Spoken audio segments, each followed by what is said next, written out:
All right, guys, welcome back to another video. We have lots to talk about today. Some Xbox updates.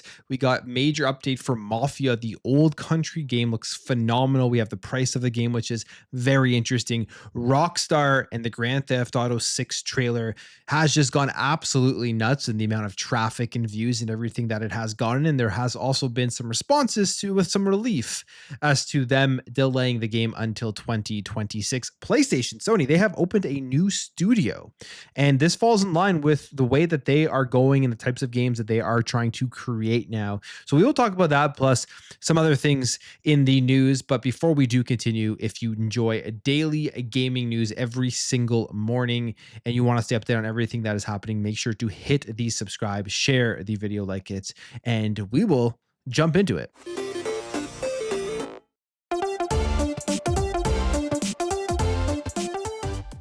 So, Xbox Cloud Gaming is getting a feature added to it that I think will be something that will have people very happy, especially depending on the types of games that you play, whether it is like an RTS or something, games like Age of Empires and Age of Mythology and stuff.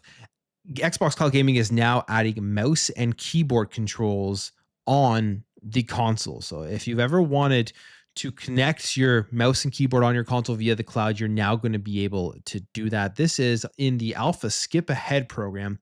And they say here that mouse and keyboard users rejoice with the latest updates to Xbox Cloud Gaming. You can now use mouse and keyboard to play some of your favorite Xbox games on your Xbox console.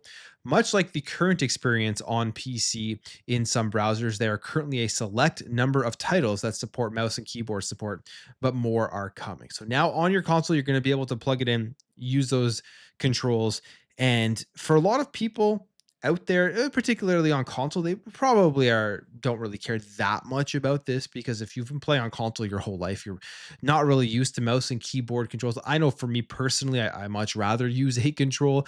Even in first person shooters, I can feel how much more accurate and how much better and how much more of an advantage you have when using mouse and keyboard. But I just kind of default to the controller because it's what I've known and what I've played basically my entire life. I'll play some FPSs with mouse and keyboard, but I can definitely see that I'm not nearly as comfortable as I am with the controller. But it's cool to have that option there. I'm very happy that that is there. It just opens up and the functionality and just makes it more diverse for people who want to use different styles of controls on their platform that they're playing on, which would be Xbox. Right now, there are about 50 plus games that are getting this functionality within Xbox Cloud Gaming, including Halo Infinite, Sea of Thieves, and Fortnite. So lots of stuff there. And I think overall that is a very good thing. When it comes to Xbox game sales, we've talked about this over the last number of days. The Xbox game sales on PlayStation are extremely good. Like the PlayStation 5 is basically now an Xbox. So when you think about that, this is an Xbox ad. I think this is what Xbox was kind of getting at, that they are going to have their games everywhere and everyone is going to be playing them. We saw the top list in Canada, the United States, and the EU, and the top 3 games were Xbox games. And we will continue to see that, I think, as they do release more games onto the platform. I wonder how Gears of War Reloaded is going to do, because that is an older game. It's getting the upgrades and everything, but I feel like at this point people have already played Gears of War, but I think it will still sell very well.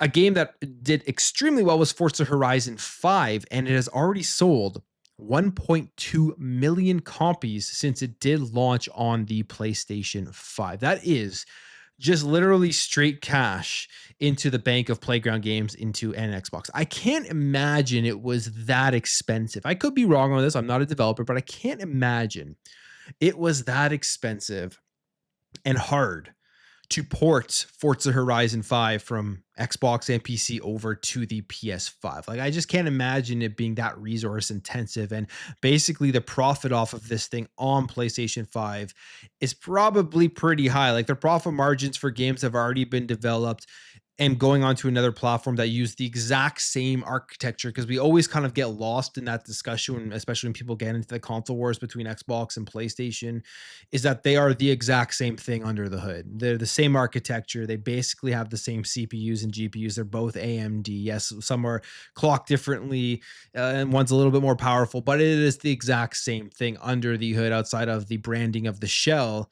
So I can't imagine it was very hard to get this onto PS5, and Playground and Xbox are just sitting there, just basically getting pure profit from the release of Forza Horizon 5 on PS5. That's what I think. I could be wrong, but that's just kind of the way I do feel about it. So we'll see more of this. And this is why they are doing this, is just to make that money off of those gamers. And obviously, because of the amount of money they spent on Activision Blizzard, stuff like this helps them make their money back faster. Okay, Mafia the Old Country. We got a new trailer for it. Game looks phenomenal. I can't wait to play this game. It's crazy that this is another one coming out this year.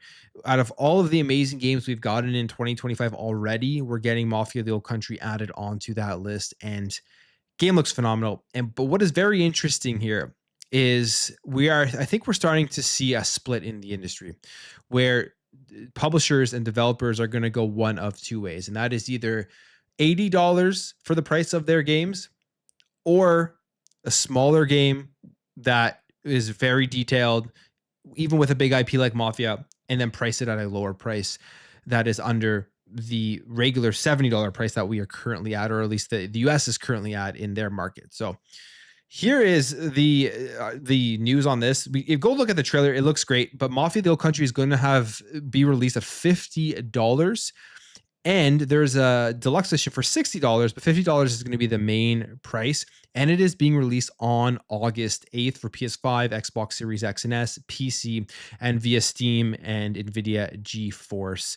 Now, the other thing here is that you're going to get a bunch of stuff here with the deluxe edition. So $49.99 for Mafia the Old Country for the regular, and then $59.99 for the deluxe edition, where you get the Padrino pack, which a bunch of stuff in there, the Gato Nero pack, the digital bonus original score, and a digital art book. I mean, for $10 more, I will probably just end up picking up that digital or the deluxe edition, whatever it is, digital or not, and getting that extra content in there. And they showed it off. They also confirmed here that the price point appears to reflect its place in 2K's library as a title with a standalone linear storyline, as opposed to the live service game also offered by the publisher. So it is not open world.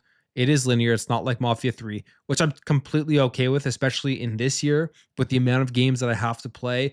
I need smaller games to be coming out, because I won't be able to get through nearly anything that I want to get through, just with time constraints and then having so many hours into so many different games. Everything kind of just gets left 75% complete. But this one here sounds like I'll easily be able to play through. They say here, we think there's a large audience for compelling stories that don't require massive time commitments. And they say, we're excited to offer a game like Mafia the Old Country in our portfolio, and to provide a linear, highly polished narrative experience that can easily complement the other more persistent games our players also love and engage with on more consistent basis. They also say here that Mafia the Old Country is a focused linear experience that combines quality storytelling, authentic era immersion, and a refined take on the familiar Mafia gameplay. And the focus allows us to deliver a story that's gritty, grounded, brutal, and emotional, embracing early 1900s era Sicily. This is a Mafia origin story that follows our protagonist Enzo Favara as he takes the oath and works his way up Don Teresi's crime family. Looks phenomenal. I can't wait to play it. And when I play these Mafia games, it's like I am playing it really for the story. The gameplay is fun too. I like Mafia 3. A lot of people didn't, but I liked it. But it's the story. They always have very, very good stories in these games. So I'm extremely excited for this one coming out August 8th. And the price point is interesting because I think we're going to see more of this. You're going to see big publishers with big IPs decide to put a little bit less in the development of their games, but then try to get the tons of sales because of that price being lower than where the industry is going, which is $80. And you also have people out there who just price their games at $80, even if the content within the game isn't very much. But I like this. I like seeing these smaller games at $50. Opens it up for more people to buy. And then you know that you're going to have an experience that is tight, polished, detailed, and you're going to be able to finish it in a reasonable amount of time. All right, the next game that absolutely will not be $50, this one may be $100, is Grand Theft Auto 6. We did get that delay until May 26th. We got that extra story trailer, which is just doing insane numbers. And this is why GTA really doesn't need to do much. Like, they don't have to put in a lot of money into marketing. They can put out a random trailer with no lead up to it, and that could be it. And this game will still be the best-selling game because of how popular the IP is. We have some numbers here from Isaac Butterworth, who is research at X. And he says, since Rockstar Games posted this, we've seen 900 million plus impressions, 100 million video views, 13 million likes, 1 million posts on the Rockstar Games Grand Theft Auto 6 trailer number 2. And that is just a 2-minute trailer dropped out of nowhere, and it has gone absolutely insane, which is probably the least surprising thing. Everybody did expect this as they were sitting there and waiting and waiting and waiting for something more to drop for GTA 6. And I think that's why when you hear Strauss Zelnick talk and you hear Rockstar talk about this, they don't really care. Like, they're going to release it when they release it. They're going to drop trailers when they drop them. In fact, making people wait will just increase the FOMO and probably increase the overall excitement when the game does launch. Now, there is something here when it comes to the graphics, because I watched the trailer and I thought the whole thing was just cinematic stuff. There was no real gameplay in it at all. But apparently the trailer did consist of equal parts gameplay at cutscenes, which to me, this game looks looking better than Red Dead Redemption 2. And somehow it's running on the base PlayStation 5, which is where they captured it from. If the graphics actually look like this when you're playing it, because they say, yeah, there's gameplay in there, but the reality is, like, it's not the way that you're going to experience it in the gameplay style. When you're playing it, you're not going to have those camera angles and everything. So it will look different. But if it can come close to those graphics while playing it, I have two questions. One, is there any way to get that at 60 FPS with those quality of graphics on PS5 and Series X? Probably not. I'm guessing this will be a 30 FPS game. And two, how the heck did Rockstar get that out of these consoles? Because it just looks absolutely phenomenal. They say here, in terms of the trailer, which writing this article has nearly 80 million views. I think that's on YouTube.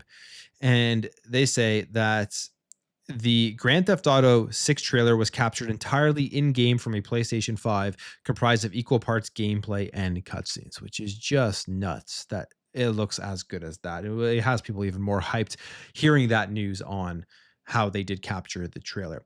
One publisher is admitting, which I think most publishers are thinking this as well, that they're happy, they're optimistic about Battlefield, about their game that is coming out, because GTA 6 has been delayed. EA comes out here and they do say this, and this is just honest. It's true. Everyone is going to be having some relief that they don't have to compete with GTA 6 if their game is releasing at the end of 2025. But they say Electronic Arts on the cusp of revealing the next Battlefield game. So I'm guessing this one now is coming out before the end of this year.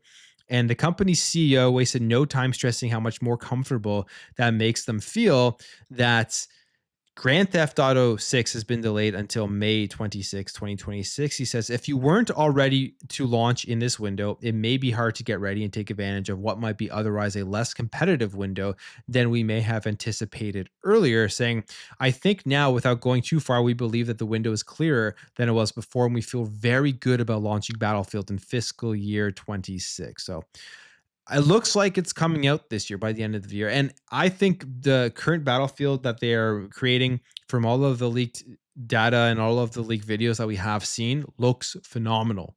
I think it's going to be a great year for Battlefield fans. My fingers are crossed because I've been waiting for a really good one in a long time. Vincent Pell at the helm, I think, is going to knock this one out of the park. So I'm very excited for the next upcoming Battlefield. All right, PlayStation, they announced a new studio, and a studio that is going to focus on the types of games that they need to create more of for their portfolio, to have consistent money coming in from games that aren't single player narrative experiences. It's going to be focusing on immersive multiplayer worlds. And the name of this new studio is Team LFG, being spun out of Destiny developer Bungie. So this is the announcement for the Team LFG. One, they're going to be developing a team-based action game. So kind of like, I guess, a MOBA of some sort, or that style of a game. And then they say here that according to Sony, Interactive Entertainment Studio CEO Herman Hulse says that the studio originated at Bungie, but was also rallied developers from across the industry to bring to life an ambitious incubation project that I'm very excited about. But they say there are no specific developers that were announced as a part of the studio reveal, so it's not clear who's actually working at Team LFG. And the existence of Team LFG is part of PlayStation's push into live service games, which has been scaled back because they went through all of the cancellations and everything. They had so many on the go. And then you also had Jim Ryan before he left saying that they were making like 10 or 12 live service games by 2026, something crazy like that, which obviously did not work out whatsoever. And they also say here that it's not clear how far into development Team LFG's first release is, nor when it might be properly announced.